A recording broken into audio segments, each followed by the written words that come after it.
Hello friends, स्वागत आहे तुमचे ऑल इन वन मानसी या यूट्यूब चॅनलवर। तर आज आपण बनवणार आहोत दिवाळी स्पेशल फराळ शंकरपाळी। या व्हिडिओमध्ये आपण पाहणार आहोत की शंकरपाळीसाठी मैदा, तूप, दूध, साखर किती प्रमाणात घ्यावे की जेणेकरून आपली शंकरपाळी ही एकदम मस्त खुसखुशीत आणि आहे त्यापेक्षाही दुपटीने फुलणारी बनणार आहे। चला तर मग रेसिपीला सुरुवात करूयात। तर सर्वात पहिला आपण मैदा मोजून घेऊया। तर एका वाटीमध्ये अगदी वरपर्यंत मी मैद्याचे पीठ भरलेले आहे आणि अशाच प्रकारे 3 वाट्या मैदा मी इथे भरून घेणार आहे। तर मैदा आहे तो पहिला आपण चाळणीत चाळून घेऊया जेणेकरून त्यात काही कचरा असेल तर तो निघून जाईल। आणि मग आता ज्या वाटीने आपण मैदा मोजलेला आहे त्याच वाटीच्या साहाय्याने आपण इतर साहित्यही घ्यायचे आहे। तर 3 वाटी मैद्यासाठी इथे पाऊण वाटी साखर, ही पिठी साखर आहे। जी साखर घरात होती तिलाच मी मिक्सरला ग्राइंड करून पाऊण वाटी पिठी साखर घेतलेली आहे। अर्धी वाटी कोमट दूध घेतलेले आहे आणि पाव वाटी तूप घेतलेले आहे आणि अगदी चिमूटभर मीठ आणि अगदी अर्धा चमचा वेलची पावडर घेतलेली आहे। तर सर्वात पहिला आता पीठ मळताना आपण त्यात मिक्स करणार आहोत मीठ। अगदी चिमूटभर मीठ ही शंकरपाळीत टाकल्याने फ्लेवर खूप छान येतो। आणि मग नंतर पाव कप जे म्हणजे पाव वाटी तूप घेतलेलं होतं ते कडकडीत गरम केलेलं आहे आणि मग ते पिठामध्ये मिक्स केलेलं आहे। कारण त्यामुळे जी आपली शंकरपाळी आहे खुसखुशीत जी बनणार आहे तर त्याच्यासाठी ही प्रोसिजर खूप गरजेची आहे। आणि आता हे जे कडकडीत मोहन आपण जे मिक्स केलेलं पिठात ते अगदी पिठाला व्यवस्थित मिक्स करून घ्यायचं आहे। थोडंसं थंड झाल्यानंतर ते हाताने पीठ आपण छान मिक्स करून घ्यायचं आहे जेणेकरून जे आपण तूप गरम करून घेतलं होतं ते संपूर्ण पिठात छान एकजीव होईल। तर ही प्रोसिजर करणं खूप गरजेचं आहे कारण याच्यामुळेच आपली जी शंकरपाळी आहे ती मस्त खुसखुशीत होणार आहे। तर अगदी 2 मिनिटानंतर जर तुम्ही पाहाल असा हातात पीठ घेऊन त्याचा गोळा तयार होतो म्हणजे आपले पीठ आहे ते छान एकजीव झालेले आहे। जे तूप आहे ते व्यवस्थित छान पिठात मिक्स झालेले आहे। तर आता जे अर्धी वाटी दूध घेतली होती ती दूध आणि पाऊण वाटी साखर हे आपण एकत्र मिक्स करून घ्यायचे आहे। म्हणजे साखर आपल्याला दुधामध्ये वितळवून घ्यायची आहे। तर त्यामुळे ती गॅसवर थोडंसं आपण गरम करणार आहोत। आपल्याला जास्त उकळी किंवा शिजवत बसायचं नाही आहे किंवा जास्त कडक उकळीही येऊ द्यायची नाही आहे। फक्त आपली साखर विरघळेल तोपर्यंतच आपल्याला हे गरम करायचं आहे आणि अगदी 2 मिनिटातच साखर आपली विरघळेल। पहा, तर आता गॅसची फ्लेम मी बंद केलेली आहे आणि हे जे दूध आहे ते आता पूर्णपणे रूम टेम्परेचरवर थंड करू द्यायचे आहे। तर त्यासाठी मी गॅसवरून हे खाली उतरवले। आता हे थंड करत ठेवतेच आहे। तर त्यात जी वेलची पावडर आहे ती ह्या दुधामध्येच आपण मिक्स करून घेऊया आणि मग एक 5-10 मिनटं हे दूध आपण थंड होऊ देऊया आणि मग आपण पीठ मळायला सुरुवात करूया। तर एक 5 मिनटानंतर आपलं हे दूध आहे ते आता थंड झालेलं आहे बऱ्यापैकी। तर आता आपण हे पिठामध्ये मिक्स करून पीठ मळू शकतो। तर सुरुवातीला अगदी अर्धच पहिला दूध मी घेणार आहे संपूर्ण न घेता, कारण की मैद्याची क्वालिटी वेगवेगळी असते त्याच्याप्रमाणे आपल्याला दूध पण कमी जास्त लागू शकतं। त्यामुळे थोडंच दूध घेत आपण हे पीठ मळायचे आहे। तर अगदी मीही तसेच अर्धे दूध घेतले होते। आता अजूनही थोडे दूध मिक्स करते।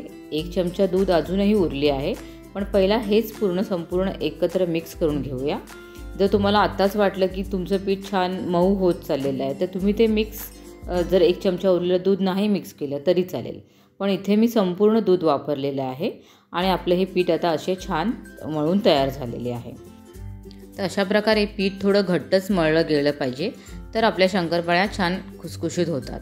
एकदम पातळ असा पिठाचा गोळा आपला झालेला नाही पाहिजे। तर आता हे पीठ आहे ते 15 मिनटं आपण असेच झाकून ठेवूया जेणेकरून सर्व पदार्थ पिठामध्ये छान एकजीव होतील आणि आपली शंकरपाळीही छान बनेल। तर आता पहा 15 मिनटं झालेली आहेत। तर आता आपण पीठ चेक करूया। तर पीठ आता जर आहे त्यापेक्षाही थोडं कडकच होईल कारण की मैदा असतो ते दूध आणि जे सगळं आहे ते ऑब्झर्व करून घेतो। त्यामुळे सुरुवातीला पीठ आपल्याला जरा कडकच लागतं। तर असं जे खलबत्त्याचा कुटणं असतं त्याने थोडंसं पीठ आपण असं कुटून घेऊया जेणेकरून ते थोडं सॉफ्ट बनेल आणि शंकरपाळी लाटताना आपल्याला थोडं जास्त इझी येईल। तर 1-2 मिनटं असं तुम्ही हे पीठ कुटून घ्या जेणे पीठ थोडं नरमही होईल आणि शंकरपाळीही छान बनेल। तर अगदी 2 मिनटानंतर मग आता पहा हे पीठ थोडं बऱ्यापैकी नरम झालेलं आहे। तर आता ह्याचे मी गोळे करून घेते। तुम्हाला जेवढी मोठी शंकरपाळी लाटायची असेल, लहान मोठी, पण साधारण एक 4 गोळे मी इथे करून घेणार आहे. 3 वाटी मैद्याचे असे 4 गोळे आपले झालेले आहेत. तर आता एक गोळा मी लाटायला घेणार आहे आणि उरलेले 3 गोळे हे आपल्याला झाकून ठेवून द्यायचे, जेणेकरून ते सुके नाही होणार. पीठ आपलं लगेच सुकं होऊ शकतं, म्हणून ते आपण झाकण ठेवून बंद करूया. आणि आता हा गोळा जो घेतलेला आहे तो थोडासा पसरवत आपण छान लाटून घ्यायचा आहे. तर शंकरपाळी लाटताना ती जास्त पातळ लाटायची नाही आहे, थोडी जाडसरच ठेवायची आहे, जेणेकरून त्या छान फुलतात आणि त्यात तो खुसखुशीतपणा खाताना त्या छान लागतात. म्हणून एकदमच पातळ शंकरपाळी आपण इथे लाटणार नाही आहोत. तर त्याच्या कडा आहेत त्या अशा लाटत लाटत त्याचा आकार थोडा असा आपण मोठा करून घेऊया. आता ज्या साईडला कडा आहेत त्या तुम्हाला अशा जरा ज्या दिसत आहेत त्या नीट फाटलेल्या, तरी काही हरकत नाही. आपण शंकरपाळी कापताना त्या ज्या साईडच्या कडा आहेत त्या कटिंग करून घेणार आहोत, जेणेकरून छान चौकोनी आकार असा शंकरपाळीला देता येईल. तर ह्या चाकूने अशा ह्या कडा आहेत त्या कापून घेऊयात आणि एक चौकोन करून घेऊयात तयार आपण. आणि मग आता या चौकोनाच्या आपल्याला जशा थोड्या लहान मोठ्या मीडियम साईजच्या शंकरपाळ्या आपण कापून घेऊयात. तर जसे मी दाखवते आहे त्याप्रमाणे मीडियम साईजच्या शंकरपाळ्या आपण कापून घ्यायच्या आहेत. आणि त्याची जाडी पहा, जशी मी दाखवते आहे कमीत कमी एवढी जाडी तरी तुम्ही म्हणजे ठेवली पाहिजे, तर ती शंकरपाळी तळतानाही छान फुलेल. तर सगळ्यात नंतर एका प्लेटमध्ये वेगवेगळ्या करून एका प्लेटमध्ये काढून घेऊया. आणि आता उरलेल्याही शंकरपाळ्या मी अशाच प्रकारे लाटून घेते. तुम्ही हवं तर इथे जे चिरणं असतं त्याचाही उपयोग करून तुम्हाला जर डायमंड शेपमध्ये शंकरपाळी आवडत असेल तर त्या शेपमध्येही तुम्ही शंकरपाळ्या कापू शकता. तर जवळजवळ सगळ्या शंकरपाळ्या आपल्या इथे लाटून झालेल्या आहेत. तर आता आपण ह्या तळायला घेऊया. तर तेल गरम झाले आहे की नाही ते चेक करूया पहिला. तर एक शंकरपाळी त्यात मी टाकलेली आहे. तर तेल आपले छान कडकडीत गरम झालेले आहे. तर आता त्यात चमच्याच्या साहाय्याने थोड्या थोड्या शंकरपाळ्या अशा आपण सोडून तेलात जेवढ्या मावतील तेवढ्याच अशा 1-2 बॅचमध्ये जेवढ्या होतील तशा आपल्याला ह्या शंकरपाळ्या तळायच्या आहेत. पण तळताना मात्र तेल आता आपले छान गरम झाले आहे, म्हणून मी आता गॅस पूर्णपणे लो फ्लेम केला आहे आणि लो फ्लेमवरच आपल्याला ह्या शंकरपाळ्या तळायच्या आहेत. अगदी 2 मिनटं एक बॅच तळण्यासाठी तुम्हाला कमीत कमी 2-2.5 मिनटं लागतील, पण त्या लो फ्लेमवरच तळायच्या आहेत, जेणेकरून त्या आतूनही छान तळल्या जातील, कच्च्या नाही राहणार. जर तुम्ही हाय फ्लेमवर तळल्यात तर त्या कच्च्या राहू शकतात. आणि पहा, मस्त गोल्डन ब्राऊन अशा होईपर्यंत आपल्याला शंकरपाळ्या तळायच्या आहेत. मस्त छान कलर आलेला आहे. तर उरलेल्याही शंकरपाळ्या आता आपण अशा तळून घेऊयात. तर शंकरपाळ्या तळताना गॅसची फ्लेम तुम्ही कुठेही हाय करू नका, जेणेकरून ते आतून कच्च्या राहू शकतात आणि मग त्यात तो खुसखुशीतपणा चांगला येणार नाही. तर अशा प्रकारे जवळजवळ सगळ्या शंकरपाळ्या आपल्या तळून झालेल्या आहेत.